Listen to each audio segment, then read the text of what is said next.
இது பார்த்திங்கன்னா கோழிக்கொண்ட பூங்க. இதோடைய பூ பாருங்கள், நம்ம தோட்டத்தில் ரொம்ப அழகு கொடுக்கக்கூடியதுங்க. நான் 20 லிட்டரு வாட்டர் கேனில் வச்சுருக்கேன். அதுலேயே நான் வெண்டைக்காய் செடி மற்ற ஏதாவது ஒரு செடி வச்சுக்கலாம்.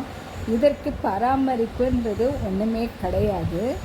இது இளஞ்சிவப்பு, சிவப்பு, ஆரஞ்சு, மஞ்சள் அந்த மாதிரி ஒவ்வொரு கலரில் இருக்குங்க. இறகுகள் போன்ற இந்த பூக்கள் இருக்குங்க. இது பார்க்க இது குறைந்த பராமரிப்பு. இது பார்த்திங்கன்னா வெயில் கொஞ்சம் தேவைப்படுங்க. இதோடைய வெல்வெட் பூன்னுவாங்க, இல்லைன்னா கம்பளி பூன்னு சொல்லுவாங்க. இந்த பூவை அந்த மாதிரி சொல்லுவாங்க. இதுக்கு பார்த்திங்கன்னா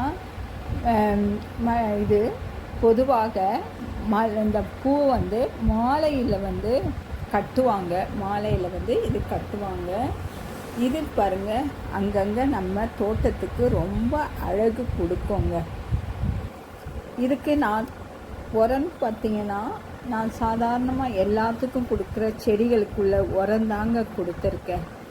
அது அரிசி கழுவின தண்ணி, காய்கறி தண்ணி, வாழைப்பழ கரைசல் அந்த மாதிரி தான் இதுக்கு கொடுத்துருக்கேன்.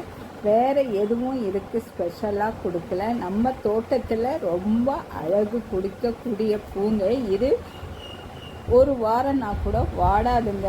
அந்த மாதிரி இது அழகு கொடுக்கும். இந்த பூக்களை நான் விதை மாதிரி வாங்கி வளர்த்தனை. என் குரூப்பில் இருந்து கொடுத்தாங்க. அதை வச்சு பாருங்கள், விதைகள் பாருங்கள் எப்படி இருக்குது தெரியுங்களா? இது கீரை விதை போல் இருக்குங்க. பாருங்கள், அதோடய விதையை பாருங்கள், கீரை விதை மாதிரி தான் இருக்கும்.